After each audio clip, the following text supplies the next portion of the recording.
예수님은 이 땅에 오셔서 무슨 일을 하셨습니까?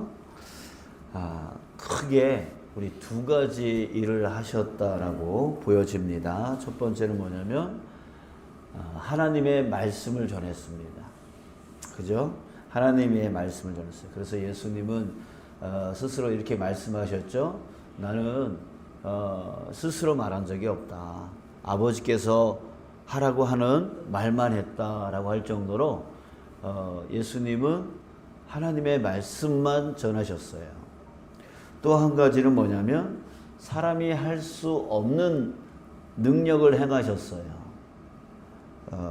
그것은 하나님의 능력이죠. 사람이 할 수 없는. 그래서 사람들의 질병, 사람의 능력으로 고칠 수 없는 질병들을 고쳐주시고 또 한 자리에서 5,000명을 먹이는 그런 기적을 일으키시고 무리를 겪는 기적 등등의 여러 가지 사람이 할 수 없는 그런 능력을 보여주셨습니다. 자, 이런 것들을 보면 사람들은 예수님을 어떻게 대해야 됩니까? 하나님의 말씀만 전했고 또 하나님의 능력을 보여주셨어요. 자, 그렇다면 예수님은 사람들에게 환영을 받아야 됩니다. 왜냐하면 지금 예수님을 보고 있는 이 사람들은 유대인들이에요. 누구보다 하나님을 잘 믿는다라고 하는 사람들이었고 하나님의 능력을 아는 사람들이었어요. 자, 그런데 하나님의 말씀을 전했고 하나님의 능력을 보여줬음에도 불구하고 이들은 예수님을 환영하지 않습니다. 오히려 예수님을 영접하지 아니하고 예수님을 미워했어요. 또 예수님을 박해까지 했어요. 결과적으로 예수님을 죽이기까지 했어요. 자, 왜 이들은 하나님의 말씀만 전하고 하나님의 능력을 보여줬던 그 예수님을 환영하지 아니하고 이렇게 미워하고 박해하고 죽이기까지 했을까요? 자, 이해가 안 되는 부분이죠.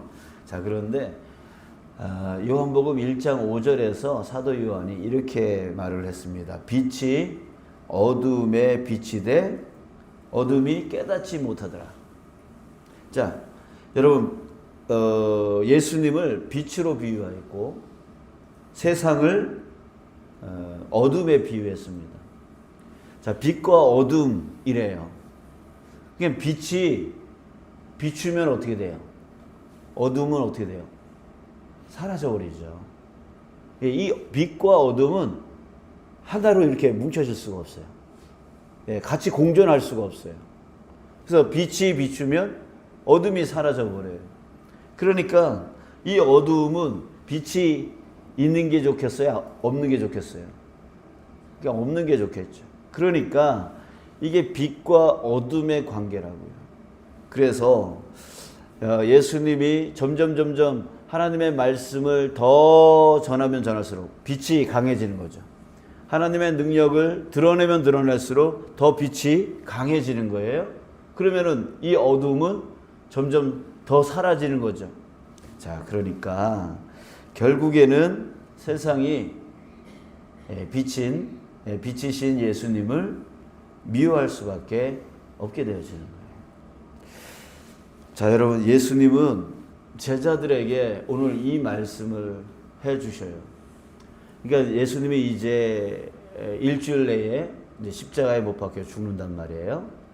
죽었을 때 이게 남게 되어질 그 제자들이 이제 이후에 어떤 대우를 받게 되어질 것인가, 세상에 어떤 대우를 받게 되어질 것인가에 대해서 미리 예상을 하고 오늘 말씀을 해 주시는 겁니다. 뭐라고 하냐면 18절, 세상이 너희를 미워하면 너희보다 먼저 나를 미워한 줄을 알라.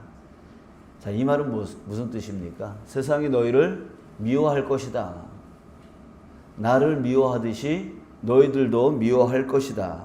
19절 중간 이후에 보면 너희는 세상에 속한 자가 아니요 도리어 내가 너희를 세상에서 택하였기 때문에 세상이 너희를 미워하느니라.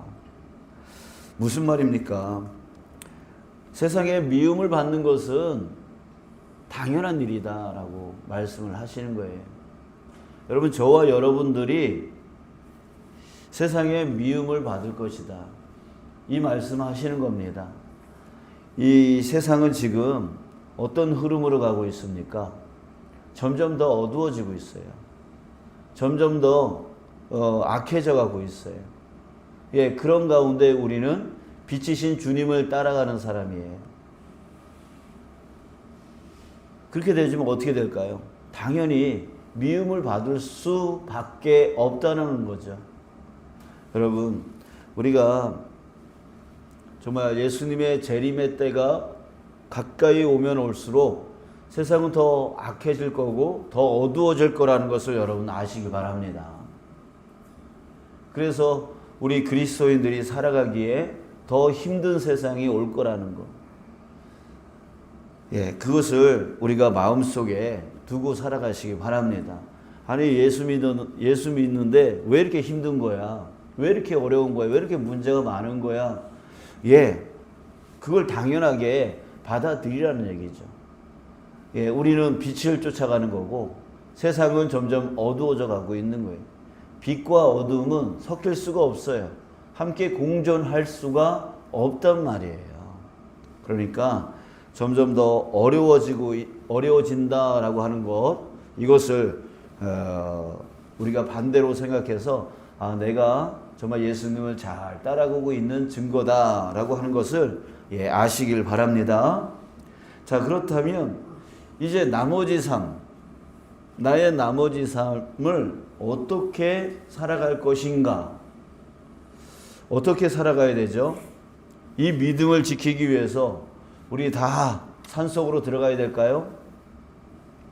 예, 산속으로 들어가서 우리들만의 공동체를 만들고 세상과 담을 쌓고 그대로 그렇게 믿음 지키려고 그렇게 살아가야 될까요? 예수님은 그게 아니라고 말씀하세요. 너희들이 미움을 받을 거니까 너희들 여기 있으면 힘드니까 저 산으로 가. 저 광야로 가. 거기서 너희들만의 공동체를 만들고 내가 올 때까지 너희들 그 믿음 지키면서 살아. 이렇게 세상의 미움을 피해서 너희들만의 공동체를 만들라고 이렇게 말씀하지 않으셨어요. 무슨 말씀을 하셨냐면 26절 27절에 보면 이렇게 말씀하십니다. 내가 아버지께로부터 너희에게 보낼 보혜사 곧 아버지께로부터 나오시는 진리의 성령이 오실 때에 그가 나를 증언하실 것이요.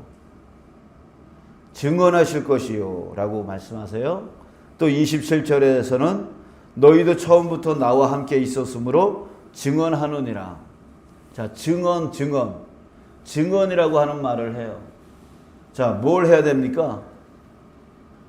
우리가 증언하는 자의 삶을 살으라는 거죠.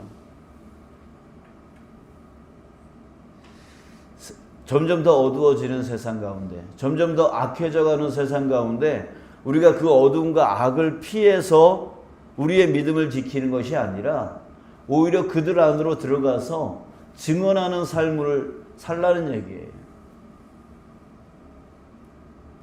예수님은 우리에게 이것을 말씀하고 계시는 겁니다. 자, 그렇다면 우리는 어떻게 복음을 증언해야 되는데 그러면 어떻게 증언할 것이냐라고 하는 거예요. 여러분들 교회는 음식점은 뭐가 맛이 있어야 돼요? 음식이 맛이 있어야죠. 그죠? 그러면 교회는 뭐가 맛있어야 돼요? 복음이 맛있어야죠. 복음이 맛있어야 돼요. 복음의 맛을 드러내야 돼요. 복음의 맛은 어떤 맛일까요?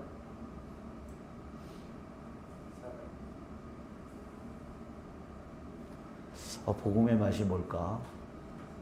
복음의 맛이 뭘까요? 사랑이죠, 사랑. 그죠? 사랑이죠. 예수님이 오늘 이 본문 말씀을 하기 바로 전에 뭐라고 말씀하셨는지 한번 보세요. 17절에 뭐라고 말씀하세요? 여러분들이 한번 읽어주실래요? 시작.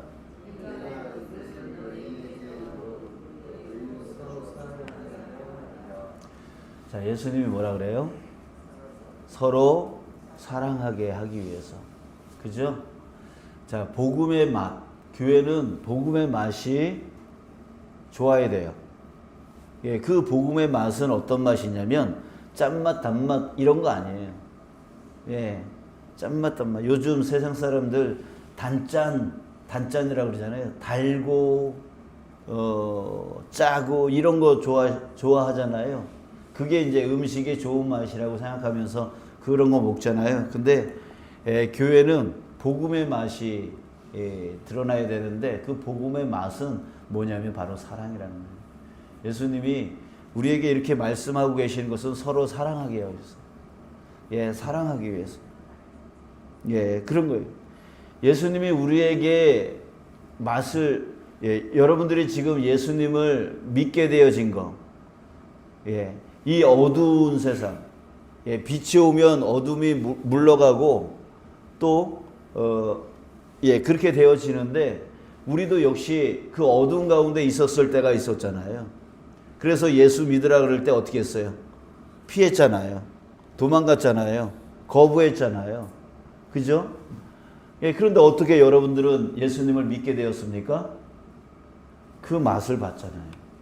어떤 맛? 복음의 맛을 봤잖아요. 사랑이에요. 여러분들이 지금 이 새벽 예배까지 나와서 예배할 수 있는 정도가 된 이유는 뭐냐면 그 맛을 제대로 봤다는 얘기예요. 그러니까 내 피곤함보다 내가 쉬는 것보다 내가 편한 것보다 정말 예수님께 나가서 예배하는 것이 더 낫다라고 하는 것을 알게 되어지는 자들이에요. 그게 바로 사랑, 그 복음의 맛을 제대로 본 거죠. 그러니까 예수님이 날 위해 십자가에 죽어주신 것, 여러분들이 원했어요? 예수님이 날 위해 죽어주기를 바랬어요? 아니죠. 그런데 예수님이 날 위해 죽어주셨어요. 왜요? 나에게 뭐가 필요하기 때문에? 구원이 필요하기 때문에. 그걸 깨달은 거예요, 여러분들이. 그걸 깨달으니까 내 편함보다, 내 안락보다 주님께 예배하고 주님 따라가는 거를 지금 실행하고 있는 것이죠. 그 복음의 맛, 사랑을 맛봤기 때문에. 여러분, 그렇습니다. 우리가 증언해야 될 것이 바로 이거예요. 우리가 보여줘야 될 것이 바로 이거예요. 세상에 그 복음의 맛을 맛보게 만들어주는 거. 이게 바로 우리가 해야 될 일인 것입니다. 임용우 목사님이라는 분이 우리는 동역자입니다 라고 하는 책을 썼어요. 근데 그 책 내용 중에 이런 내용이 있습니다. 그의 아내가 시어머니를 전도하려고 했대요. 근데 이 시어머니가 아주 독실한 불교 신자였답니다. 그래도 이제 시어머니를 이제 전도하려고 많이 애썼는데, 예수 믿고 천국 가셔야죠 라고 하니까, 야, 너 천당 가봤냐? 라고 따지면서 안 간다 그러는 거죠. 자, 또 예수 믿으면 복 받습니다 라고 하니까 뭐라고 하냐면, 야, 니네들이 지금 살고 있는 형편 좀 봐라. 그게 복 받은 삶이냐? 라고 하면서 이 가난하게 살고 있는 그 모습을 보면서 또 싫다라고 거부를 합니다. 또 나중에는 이제 사업이 잘 돼서 하는 일이 잘 돼서 이제 부자가 됐대요. 돈을 많이 벌었대요. 그래서 이렇게 하나님이 복 주셔서 잘 살게 되지 않았느냐라고 했더니 이 시어머니가 또 뭐라는 줄 알아요? 야, 내가 불공 잘 드려서 니네들이 복 받은 거야, 엄마. 하면서 또 거부를 하더라는 거예요. 자, 그럼에도 불구하고 이제 이 아내가 포기하지 않고 계속 전도를 하려고 애썼는데, 이제 웬만큼 잘 살게 되어서 큰 집으로 이사 가려고 이제 그렇게 했대요. 그런데 이 아내가 뭐라고 이야기하냐면, 우리 어머니 더 좋은 집으로 모시자고 하면서 어머니 집을 사드렸답니다. 또 이제 어머니가 큰 병에 걸려가지고 자기 자신을 이제 어떻게 가눌 수 없는 처지가 되었대요. 그때 이 아내가 우리 어머니 모시자고 그렇게 했대요. 뭐 한 거예요? 맛을 보여주는 거죠. 예, 맛을 보여주는. 내 집보다 어머니 집을, 내가 편한 것보다 우리 어머니를 모시는 것. 예, 이런 정말 어머니가 요구했던 것이 아니에요. 어머니가 요구했던 것이 아니에요. 근데 어머니한테 필요한 것을 이 아내가 채워주기 시작했어요. 채워주기 시작했어요. 그랬을 때 이 맛을 본 그 어머니가 나중에 어떻게 됐을까요? 결국 예수님을 영접하게 되었다라고 하는 그 이야기를 썼습니다. 자, 여러분, 우리가 복음의 맛인 사랑을 맛보게 해줘야 될 때에, 예, 그 사랑을 갖고 예수님을 증언하려 할 때에, 여러분, 예수님이 나에게 맛보게 해주신 그 사랑을 우리도 이웃에게 맛보게 해줘야 되는 줄 믿습니다. 예수님이 나에게 맛보게 해주신 그 맛은 어떤 맛이에요? 여러분, 내가 요구한 맛이 아니에요. 내가 구한 맛이 아니에요. 나에게 필요한 것을 채워준 맛이죠. 그게 진짜 사랑인 거죠. 그런 분들이 계세요. 자식들이 요구하는 것을 이렇게 채워주는 걸 사랑이라고 생각해요. 내 남편이, 내 아내가 뭘 요구하면 그걸 채워주는 거, 그거를 사랑이라고 생각해요. 여러분, 근데 그걸 받는 사람 입장에서 보면 그게 사랑이라고 느껴질까요? 내가 요구하는 것을 내 아내가 들어준다? 내가 요구하는 것을 내 부모가 들어준다? 이거는 사랑이라고 생각을 안 해요. 당연하다고 생각하죠. 그런데 어느 날 부모님이 내가 전혀 기대하지 못한 것을 나에게 채워줬어요. 나를 위해서 해줬어요. 이게 뭐예요? 바로 사랑이라는 거예요. 그때 사랑의 맛을 보게 되어진다라고 하는 거예요. 예수님이 내가 요구하지 않았던 자신의 생명을 나에게 주셨어요. 그거를 내가 깨달으니까 정말 그 사랑 때문에 우리가 지금 바뀐 거잖아요. 예, 그런 것처럼 우리도 사랑을 할 때에 그저 내 남편이 요구하는 거, 내 아내가 요구하는 거, 내 자녀가 요구하는 거, 내 이웃이 요구하는 거, 그거 내가 이렇게 들어주고, 들어주는 것이 사랑이라고 생각하면서 그거 해줘봤자 밑빠진 독에 물 붓기란 말이죠. 우리가 줘야 될 사랑은 뭐냐면 그들이 요구하는 것을 들어주는 것이 아니라 그들에게 필요한 것을 채워줘야 되는 거예요. 그들에게 뭐가 필요한지 그것을 먼저 알고 그것을 채워줄 수 있는 좀 더 적극적인 사랑이 필요한 거죠. 사랑이 필요한 거예요. 여러분, 우리 예레미야 33장인가요? 거기서 이 말씀하시죠. 내게 부르짖으라. 내가 내게 응답하겠다. 예. 근데 이게 중요한 게 아니라 그 다음 말이 더 중요하죠. 뭐라 그러죠?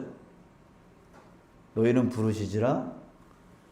내가 내게 응답하겠다. 그 다음 말이 뭐예요? 너희가 알지 못하는 크고 은밀한 것을 보이겠다. 이게 크고 은밀한 것이 무엇일까요? 바로 우리에게 정말 필요한 것을 말씀하시는 거예요. 내게 부르짖으라. 그 부르짖는 것은 내 요구예요. 내 요구예요. 내 요구를 주님이 채워주시는 것 뿐만이 아니라 더 나아가서 크고 은밀한, 여러분, 우리가 감동받는 게 뭐냐면, 하나님의 그 사랑에 감동받는 게 뭐냐면 내가 부르짖는 것이 응답되어진 것에 감동받는 게 아니에요.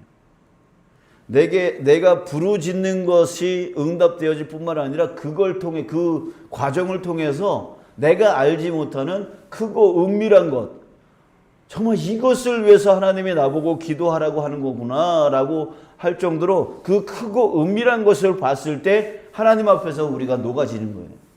우리가 바뀌어지는 거예요. 여러분, 이것이 진짜 사랑인 줄 믿습니다. 예수님이 나에게 보여준 사랑, 내가 요구한 것을 예수님이 나에게 채워주는 그 정도였다면 우리는 그냥 당연한 것이라고 생각을 하면서 살아가요. 근데 예수님이 어느 날 딱 깨달아지는 거죠. 예수님이 왜 나를 위해서 생명을 바쳤지? 내가 무엇이간데? 이게 깨달아지니까 내 삶이 완전히 바뀌게 되어지는 것처럼 여러분, 우리도 이제 복음의 마신 사랑을 전할 때에 저들이 요구하는 것 정도만 우리가 채워주는 그게 아니라 저 사람한테 정말 필요한 것이 무엇일까? 이것을 알고 그것을 채워줄 수 있는 진짜 사랑을 할 수 있는 자 되어야 된다라고 하는 것이죠.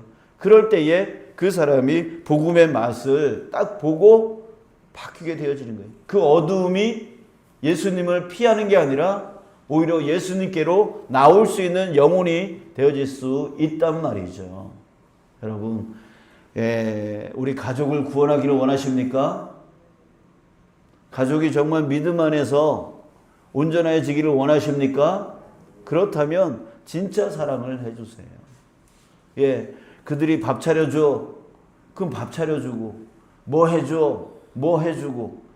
그런 것을 갖고 사랑을 난 했다. 내 가족을 위해서 사랑했다. 헌신했다. 라고 하지 말고 정말 내 남편이 필요한 게 뭔지, 정말 내 자식들이 필요한 것이 뭔지, 그들이 요구하지 않음에도 불구하고 그들의 필요한 것들을 채워줄 수 있는 사랑, 더 큰 사랑으로 또 내 이웃을 사랑하려 할 때에, 복음을 전하려 할 때에 정말 그들에게 필요한 것이 무엇인지 우리 그런 사랑을, 진짜 사랑을 하기를 원합니다.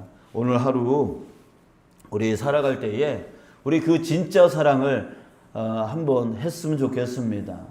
내 태신자를 위해서, 내 가족들을 위해서 한번 주님께 기도해 보세요. 주님, 저들에게 내가 무엇을 줘야 됩니까? 어떻게 하기를 원하십니까? 라고 주님의 지혜를 구해 보세요. 그리고 그 지혜를 갖고 그들이 전혀 기대하지 못했던 그 사랑을, 주님의 음성을 듣고 주님의 지혜를 갖고 나누기를 원합니다. 그게 바로 복음의 맛이 되어질 줄 믿습니다.